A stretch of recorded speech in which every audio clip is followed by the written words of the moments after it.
the only possible way to convince desperate people to fight for social change is to convince them that you are there, to see you there, present on their daily life, helping them to put bread on the table again. This week on the show, a new Republican-led Congress is in power in Washington. Pennsylvania healthcare reformer Chuck Pennacchio says that's no time to ramp down grassroots action, rather to ratchet it up. Speaking of elections, with the anti-austerity party Syriza leading in the polls in the run-up to a vote in Greece, we hear from a representative what they're all about, and I have a few things to say about oil profits and Nigerian schoolgirls.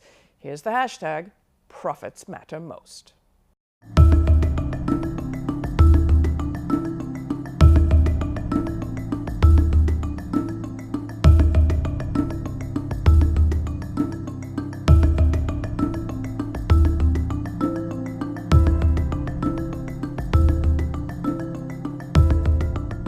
Has Obamacare killed single payer? Our next guest is fighting to keep the idea of national health reform alive. Chuck Pennacchio is Executive Director of Healthcare for All Pennsylvania and founder of Citizen Solutions for Pennsylvania.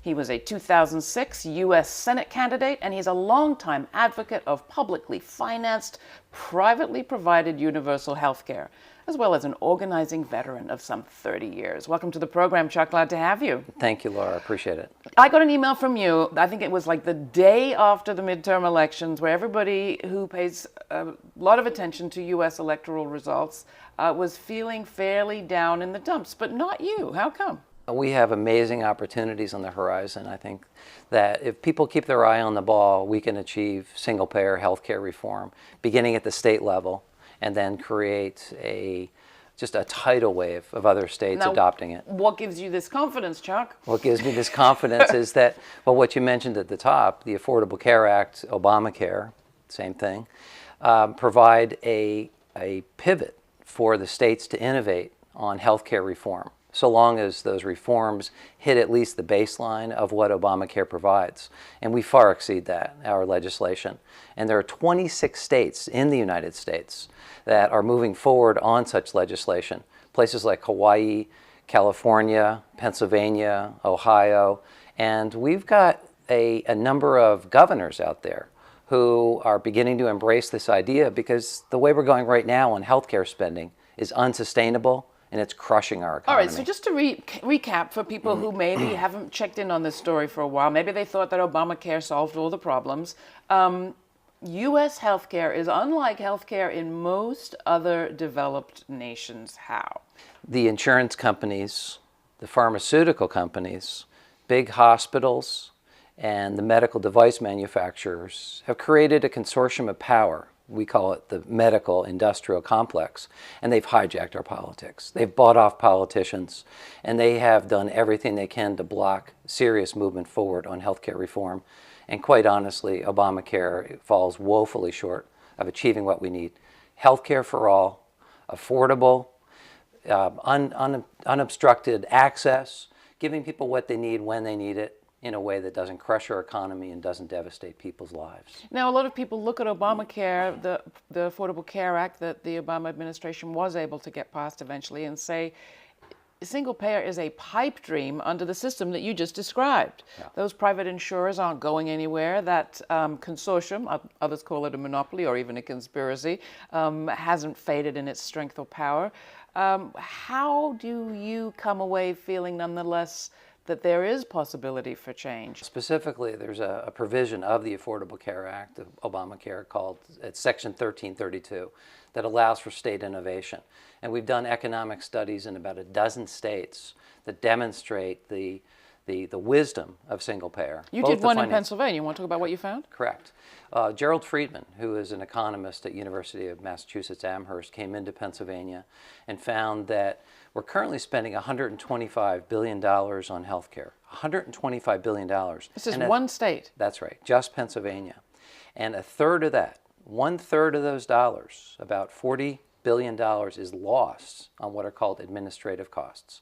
That's the profit-first insurance industry. They take their money before anybody's health care is paid for. They spend millions of dollars on marketing, obscene salaries for their CEOs. They're in the healthcare industry, and people are walking away with $10 million plus salaries in Pennsylvania.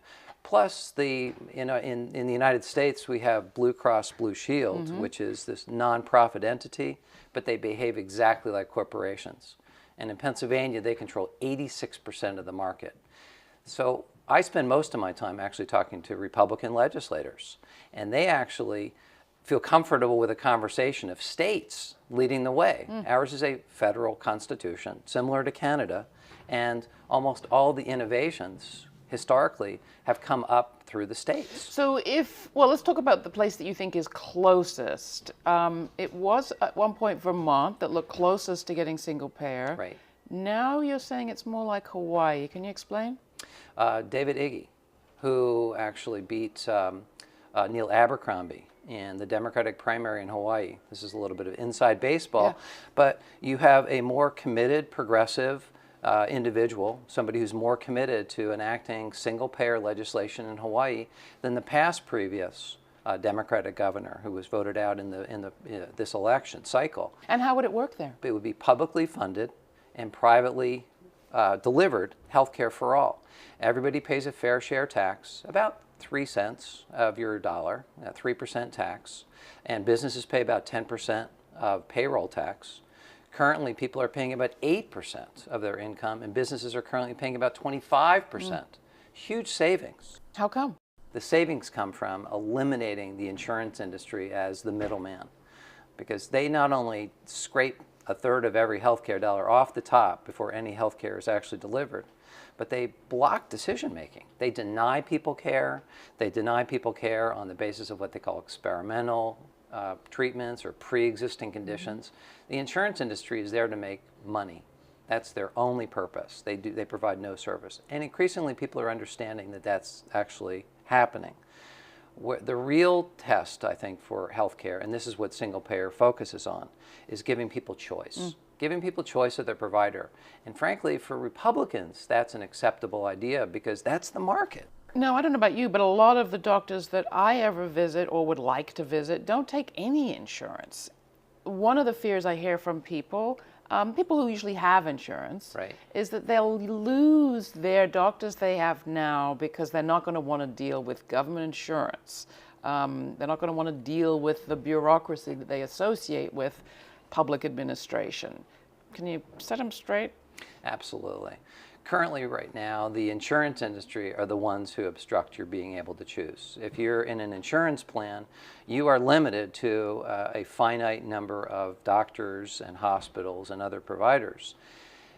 Under single-payer health care, the options go wide open. So people can choose whoever they want. There's transparency in the system. And essentially, doctors, hospitals compete based on their track records. You get to choose who you want for your care. But it does depend on the doctors opting into the system.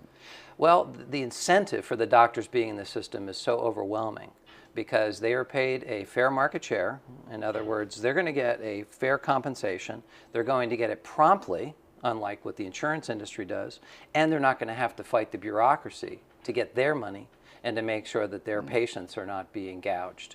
So it's a win-win-win across the board. Now tell me how you came to this issue as your primary issue. You're somebody who worked in the anti-nuclear movement, who's had a long history, I think I said 3 decades. 4. 4. Healthcare's the priority now for you, though. Yeah. I see healthcare as the tipping point issue. This is the issue that touches more people's lives than any other issue.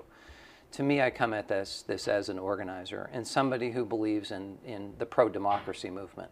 So I constantly am connecting the dots, right? It's not just healthcare we're talking about. It's the economy we're talking about. It's people's lives that we're talking about. It's people's ability to get an education that they want, the ability to work in a job that they want, the ability for people to move around the economy. I mean, one of the problems with our current system is what's called job lock. People are stuck in jobs because they have insurance there and they don't dare leave that job. And the employer knows their employees are not happy and they're not as productive as they could be. It benefits employers to let their employees explore, open a new business, go back to school, and this will help liberate our economies. All right, so talk to people who are looking at the beginning of the new year, who care about social change, who feel pretty bummed about the record of the Obama administration, rightly or wrongly, Right. who feel the midterms were a disaster. There's a tendency out there to just turn off this whole field of electoral politics and say it's hopeless. Right. We're about to enter into another probably nauseating electoral season Right. where we spend billions of dollars on a kind of horse race campaign for president. Yeah. Talk to those folks, because you're used to talking to them. Absolutely. I think moods need to be shifted a bit. Yeah. Well, the real political game right now is not electoral politics. It's grassroots politics. It's people taking matters into their own hands. And we have to bring pressure to bear on individuals who are running for office now and in the future.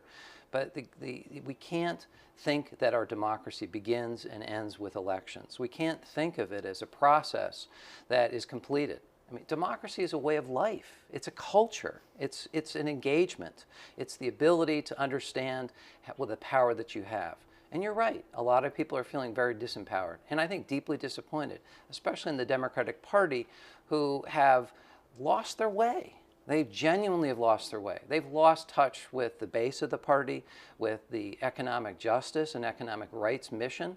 The modern Democratic Party was born out of the Roosevelt years in the 1930s, carried on by Harry Truman, John Kennedy, and so forth, and that party has lost its way.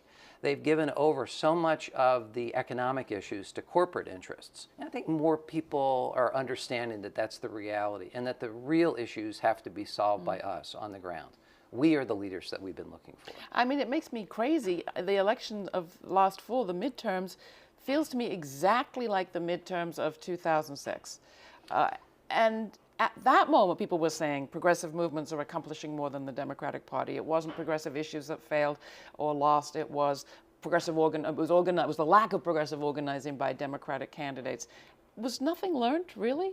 I think you're right. A lot was not learned. I mean, it was a similar election where you saw Yes. electoral losses for the Democratic Party, Right. but victories in the states around minimum wages, around paid sick days, Right. around even immigration, and certainly LGBT reforms. Right, right. Well, again, I don't spend a lot of time focusing on the political campaigns. I spend a lot of time focusing on people and organizing and really being smart about this. It doesn't matter ultimately in most cases who's elected. If you can put enough pressure on individuals, they will move in your direction. Because the job of a politician is what? To get elected. What's their next job? To get reelected. And they typically follow the money unless they hear from their constituents, unless people actually rise up and demand the kind of a world that we want. And I feel like we're at a tipping point right now, Laura. I feel like we're in a very good position to enact single payer in 1, 2, 3 states. And once that happens, and this is what Jerry Friedman's economic study shows, we are going to not only see our healthcare system resolved, but we're going to create jobs. We're going to make our economy come back to life again. And we're going to push aside these medical industrial companies, the insurance companies, the pharmaceuticals, the big hospitals, and the medical manufacturers. They need to be brought to under regulation, and we need to start joining the rest of the civilized world and provide health care for all Americans. So finally, a question for you about Pennsylvania. Sure. Again, electoral season, whether we like it or not, we may see a female candidate running, I can't imagine who, for president. The issue of reproductive rights is going to become an electoral batting ball again. Right. Sometimes it gets siloed into women's issues only. Right. Roe v. Wade, abortion rights. In your state, there's a very clear story of how reproductive issues affected the political spectrum for every issue. Mm-hmm. Can you lay that out for us? Well, I think you're probably referring to the Casey phenomenon. This is Robert Casey Sr., who ran for governor 4 times, finally won the 4th time. James Carville ran his final successful campaign, and then it basically set the stage for his son, Bob Casey Jr., who's now a U.S. Senator from Pennsylvania. And what the politics of the Casey phenomenon have done is they've given the ability for Democrats or people who are anti-choice to join the party. Mm-hmm. And Pennsylvania is a very anti-choice Yeah. Democrat. Yeah, absolutely. We're going to see a lot more of it over the next 2 years, this discussion about whether it's worth it on balance for the party, the Democratic Party, to permit an anti-choice Democrat to have such a leading position and get the backing of the federal party when it's terrible for the issues? Right. And it seems to me it's been part of what led to the problem that you described in the first place of the Democrats kind of losing their way and their soul. Yeah. I think it's a fight that has to come from us. The Democratic Party is lost, fundamentally lost. I don't think that they're willing to take that issue on among conservative Democrats, socially conservative Democrats, anti-choice Democrats. I don't see it. What has to happen is there has to be a groundswell. And that's why I ran for U.S. Senate in 2006, because we've got to speak up. And frankly, people came out of the woodwork. And this is actually the basis of our single-payer campaign. People say, gosh, Chuck, I'm sorry you lost that election. I didn't lose the election. I've been working at this for 40 years. You look at the long arc of your activity and the history, and you realize that people who are energized by the issues, and that's what you're about, Laura, that's the people who are most eager to see change. Those are the folks who will roll up their sleeves and do the hard work. And ultimately, we will turn the Bob Caseys of the world out of office, but it has to happen, I think, from the grassroots up. Chuck Pennacchio, thanks so much for coming in. It's great to have you, and good luck with your work. Thanks so much, Laura.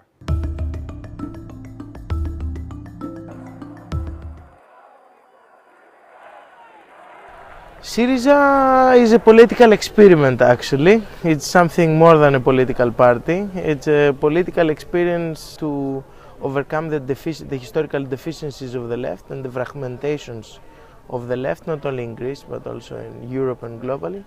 In a sense, a large proportion of the Greek society, the Greek electorate specifically, used to vote for two destructive political parties, the Social Democrats and the right wing.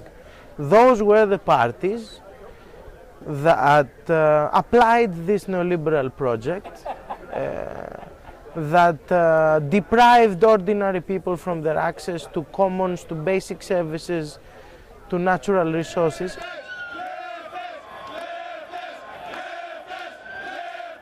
Greece has been a guinea pig of neoliberalism. It has been a field of biopolitical experimentation on the new normality that the neoliberal plan wants to bring all over Europe. This new normality that has to do with turning the European Union into a more competitive force in capitalist terms against the emerging forces, for example, of the BRICS, like Brazil, India, Russia, China, South Africa, in the game of global neoliberal economy.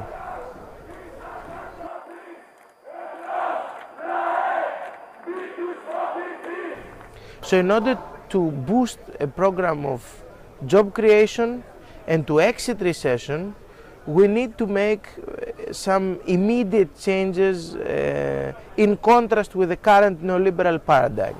We need to stop the austerity programs. We need to have a public intervention in the banking sector in order to radically change the crediting policy for the small and medium business and the households. And we need to achieve public investments to ensure that we find the funds from a national and European level in order to promote public investments for safe job creations, for stable job creations, for decent employment. Because with an unemployment rate of 30% and the society experiencing a humanitarian crisis, you can never exit the current economic crisis. The victims of this humanitarian crisis in many cases are people who get isolated, extremely excluded, stay at home, they become desperate, and they feel fear. And these are conservative feelings. And that's why many of these people turned to the neo-fascist gang of the Golden Dawn in the last elections. That's why we are trying to convince people that we need collective action for collective problems. And the best way to convince these people, the victims of the crisis, is not by charismatic speeches done by balconies. The best way is to give concrete political examples. And the concrete political examples are given through our daily presence in the neighborhood, in the local scale, in the field that our compatriots, that our neighbors are experiencing the crisis. And that's why Syriza activists at present are engaged in more than 150 local networks of solidarity. They are networks working horizontally. They are not trying to build a philanthropical, vertical power relation with the citizens. They work horizontally in order to convince people that in order to face the common opponents, the common enemy, we need to work together in order to ensure that we have electricity in our houses, running water, in order to ensure that if the state excludes us from public healthcare system and from free drugs, we will have the volunteer doctors of the healthcare centers and the volunteer drugstores organized in a magnificent way throughout Greece in order to ensure that there will be no people dying of curable diseases, there will be no people dying of hunger. There are thousands of households who cannot afford to pay their electricity bills. This means that there are thousands of households who lose access to the electricity network. In these cases, when we're talking about poor neighborhoods, the volunteer electrician of the local network of solidarity visits the house of the family next day and illegally reconnects the electricity. The only possible way to convince desperate people to fight for social change is to convince them that you are there, to see you there, present on their daily life, helping them to put bread on the table again. This is the beginning of all kinds of social struggles. Don't be afraid to act against an enemy that seems invincible, but actually is not.